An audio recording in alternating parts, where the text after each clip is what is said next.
3 सुरू.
जसे लव आणि कुश रामायणाची कथा श्रीराम आणि अयोध्येतील सर्व लोकांना सांगत होते, तसेच आम्ही सर्वजण गीत रामायणातली काही गाणी तुमच्या समोर सादर करणार आहोत.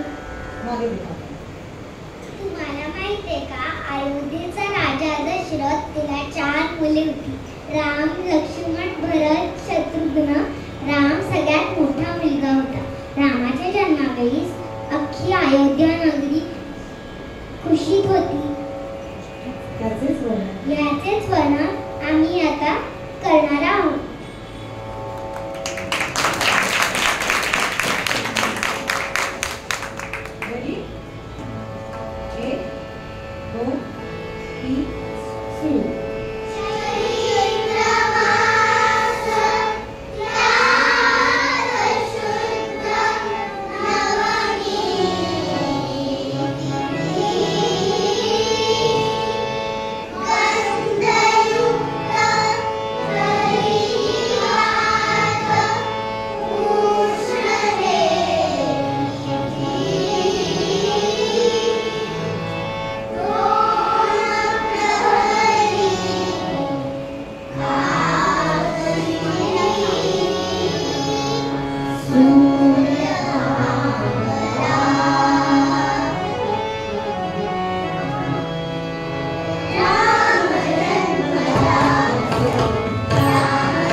विद्या वेद पठणाचे शिक्षण घेत मोठी होत होती.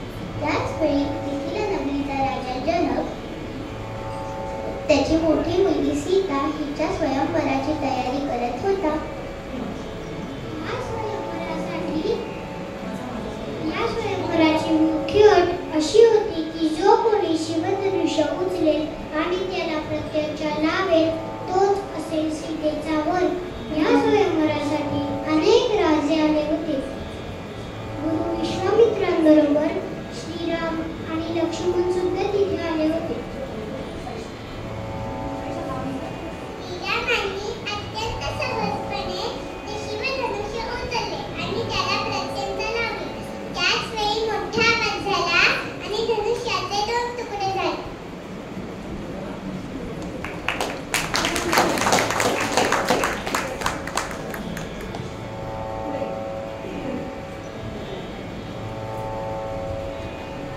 तयार बाकी नीट बस सारखी आहे कंप्लीट झालं सारखं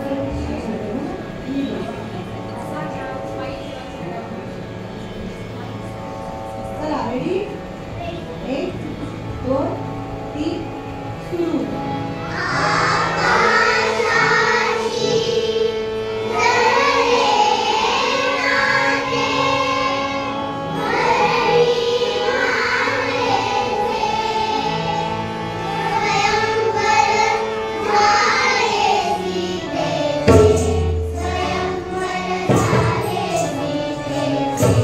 स्वयंवर झाले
काव्या थांब जरा.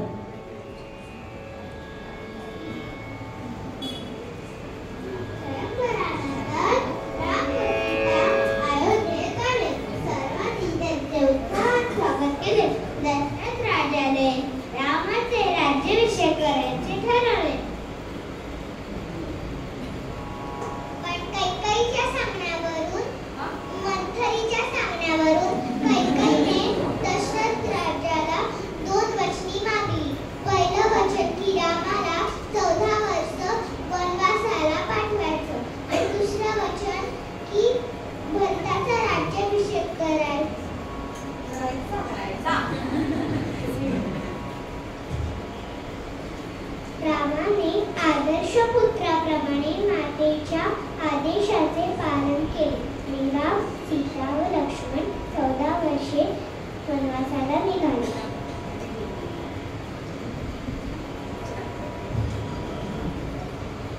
सगळी अयोध्या नगरी त्यांना निरोप देण्यासाठी आली होती.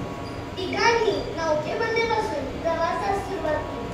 नाविकांनी श्रीरामांचा हा प्रवास सुखाचा व्हावा यासाठी गंगा नदीला प्रार्थना केली.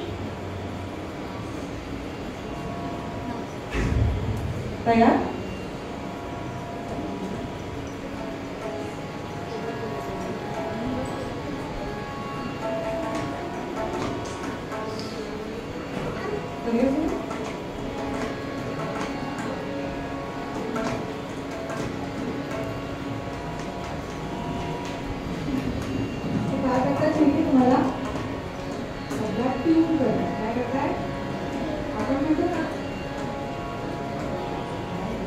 नीट बसा सगळे. 2 गाणी राहिली. छान एनर्जी हवी आहे. नंतर खाऊन येणार आहे. चला 1 2 3 स्टार्ट.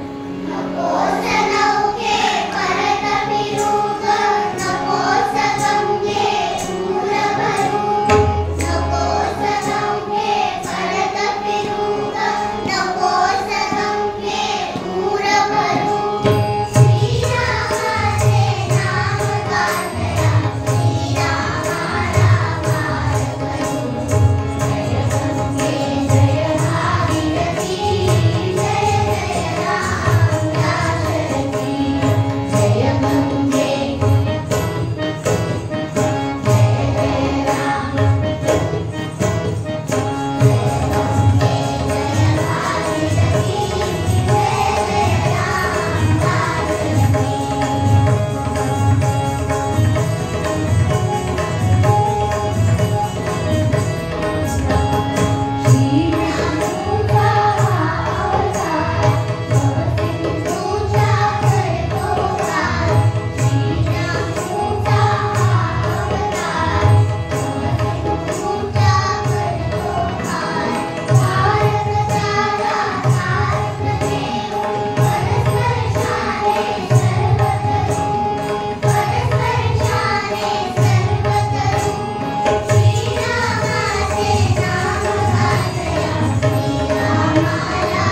श्रीरामांबद्दल ऐकलं.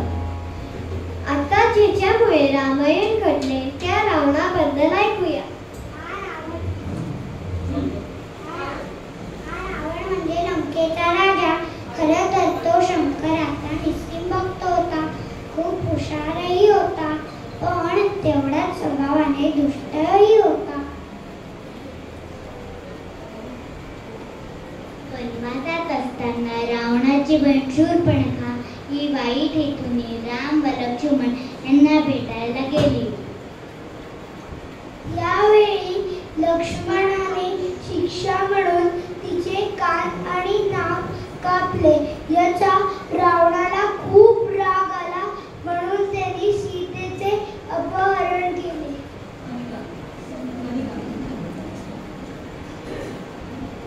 राम लक्ष्मण सीतेला शोधत असतात. शोधता त्यांची भेट हनुमान, सुग्रीव आणि त्यांची वानरसेनी ते यांच्याशी होते.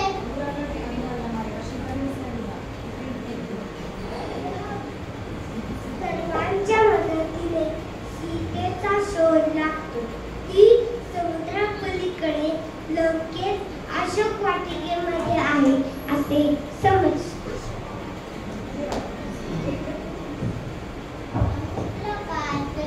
लंकेमध्ये जाण्यासाठी सेतू बांधायची ठरते आणि तयारी सुरू होते. सर्व दगडांवर श्रीराम लिहून ते दगड समुद्रात फेकल्यावर तरंगू लागतात आणि सेतू बांधून पूर्ण होतो.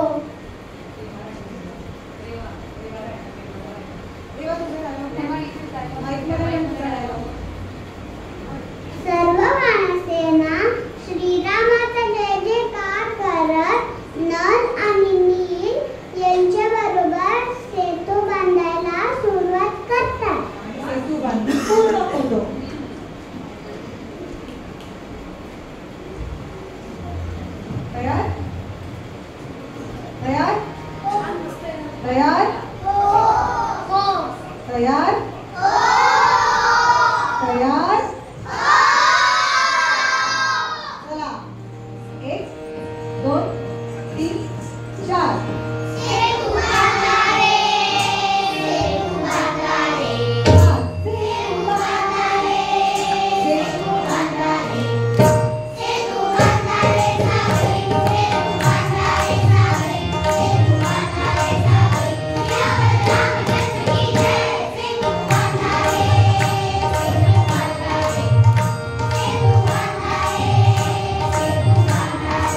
अनुष्का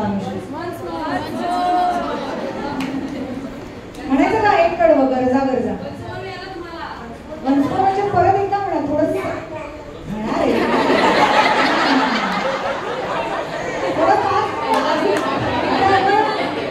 आता आपण काम सेतू पटापटा बांधला ना त्यांना किती पटकन पोचायचं होतं लंकेमध्ये हळूहळू बांधून चाललंय ना पटापटा पटापटा बांधूया गरजा गरजा हे वानर गण म्हणणार पटकन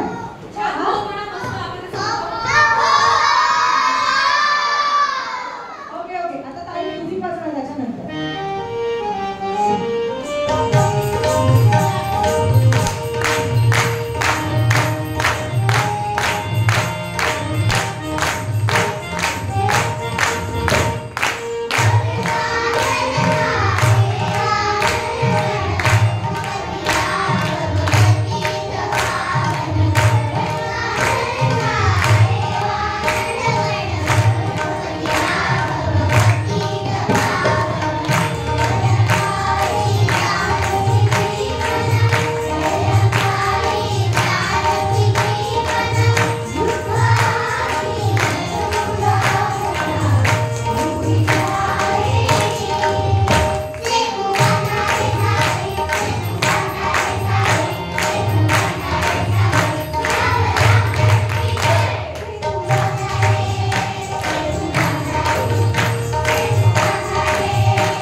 श्रीराम, लक्ष्मण, हनुमान आणि सर्व वानरसेना लंकेत पोचते. युद्ध सुरू होतं. युद्ध कमीत कमी 10 दिवस सुरू राहतं. पण रावण काही हरेच ना. रावणाचा भाऊ विभीषण श्रीरामांना सांगतो की रावणाचे प्राण त्याच्या बेंबीत आहेत. तुम्ही त्यांच्या बेंबीत वार करा.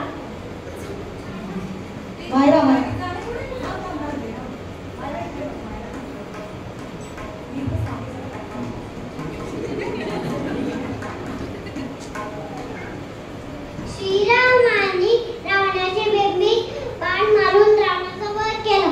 तो दिवस म्हणजे विजयादशमी.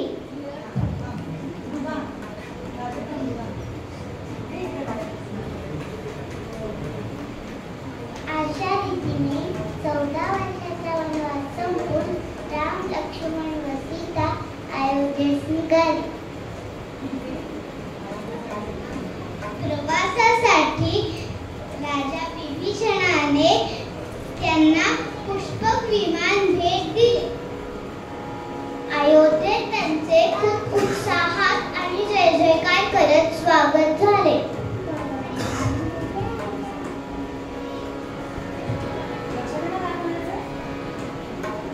नीट बसा सगळ्यांनी, नीट बसा, नीट बसा सगळ्यांनी, छान बसा मांडी घालून. आणि का नीट बस बाळा, नीट बस. चला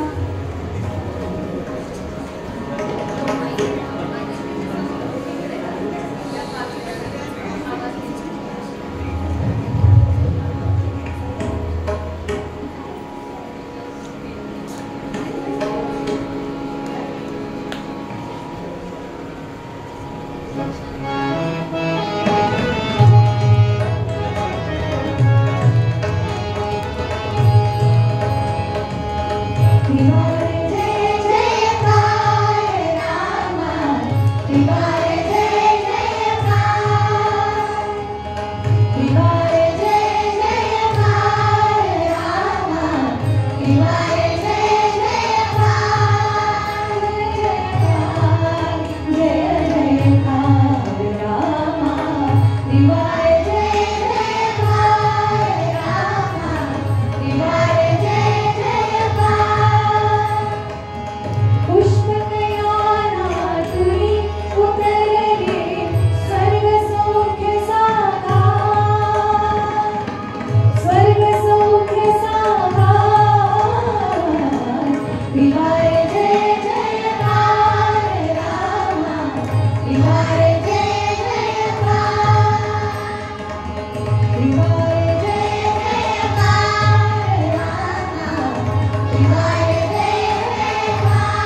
रोज त्यांना एक श्लोक सांगितला. शिबिर झाल्यानंतर आम्ही तो म्हणून घेतो. तो झाल्यानंतर आपण पुढच्या कार्यक्रमाकडे वळूया. सगळ्यांनी श्लोक म्हणायचा. हात जोडून नीट बसा. ताट बसा. मायरा नीट बस. नीट बस.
सगळ्यांनी उठून इथेच बसायचं. या पुढच्या